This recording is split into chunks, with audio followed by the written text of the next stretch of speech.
तो दिवाली मतलब सिर्फ रोशनी नहीं है, है ना? ये एक उम्मीद का त्योहार भी है, समृद्धि और खुशहाली की उम्मीद। और इसी उम्मीद को सच करने के लिए सदियों से कुछ खास परंपराएं निभाई जाती रही हैं। आज हम इन्हीं धन से जुड़ी परंपराओं की दुनिया में चलेंगे।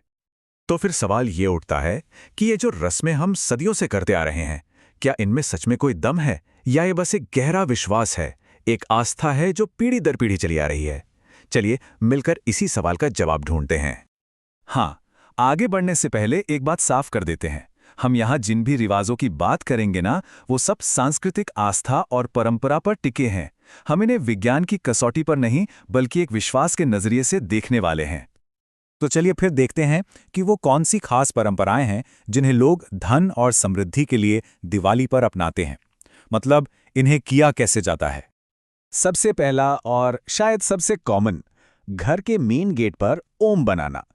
माना जाता है कि हल्दी, चावल और जरा से नमक से बना ये निशान घर में पॉजिटिव एनर्जी को खींचता है।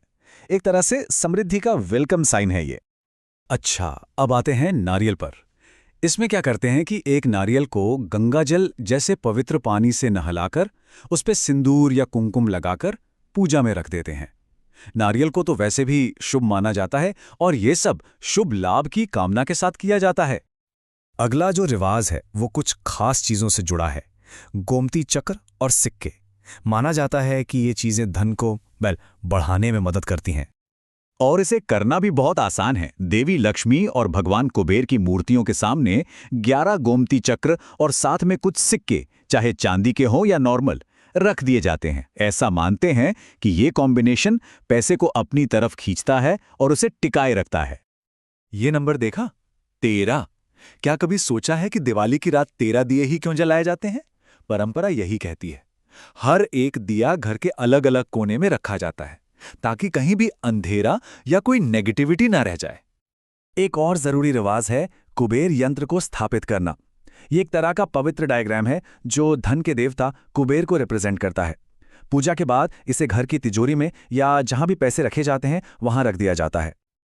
और ये वाला तो बड़ा दिलचस्प है। ये मिथिला से आता है। इसे हुक्का पाती कहते हैं।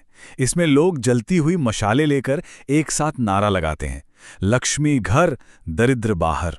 सोचिए ये कितनी पावरफुल चीज होगी। एक साथ इतनी सारी आवाजें, एक ही विश्वास के साथ। ठीक है, तो हमने ये तो देख लिया कि लोग क्या क्या करते हैं, पर अब आते हैं असली सवाल पर कि लोग ऐसा क्यों करते हैं। इन रिवाजों के पीछे की साइकोलॉजी क्या है? चलिए इसको भी समझते हैं। तो यहां ना दो अलग अलग नजरिए सामने आते हैं। एक तरफ है आस्था, जो कहती है कि इन रिवाजों से मन को शांति मिलती है, एक पॉजिटिव सोच बनती है और अपना विश्वास मजबूत होता है। और दूसरी तरफ है साइंस, जिसके पास सच कहें तो इन चीजों का कोई ठोस सबूत नहीं है। तो इसका मतलब क्या हुआ? शायद असली पावर इन कामों में है ही नहीं, बल्कि इनको करने वाले के विश्वास में है। आप सोचिए, जब हम पूरे यकीन के साथ कुछ करते हैं तो हमारा नजरिया अपने आप पॉजिटिव हो जाता है ना? और जब नजरिया पॉजिटिव हो तो सफलता के चांस तो बढ़ ही जाते हैं। ये विश्वास ये कैटलिस्ट की तरह काम करता है। तो फिर इस पूरी बातचीत से हम क्या समझें? आइए इसे समेटते हैं। देखिए, दिवाली की ये धन से जुड़ी परंपराएं सिर्फ कुछ काम नहीं हैं। ये असल में हमारी उम्मीद, हमारी सदियों पुरानी परंपरा और हमारी अपनी साइकोलॉजी का एक बहुत ही खूबसूरत मिक्सचर है। ये हमें एक पॉजिटिव डायरेक्शन में सोचने और मेहनत करने के लिए बस एक धक्का देती हैं। और आखिर में ये सब हमें एक बात याद दिलाता है कि हर परिवार की दिवाली से जुड़ी अपनी कोई ना कोई खास यूनिक परंपरा होती है ना? कुछ ऐसा जो पीढ़ी दर पीढ़ी चला आ रहा है। कभी सोचिएगा कि वो कौन सी रस्म है जो आपके त्योहार को इतना पर्सनल और इतना खास बना देती है।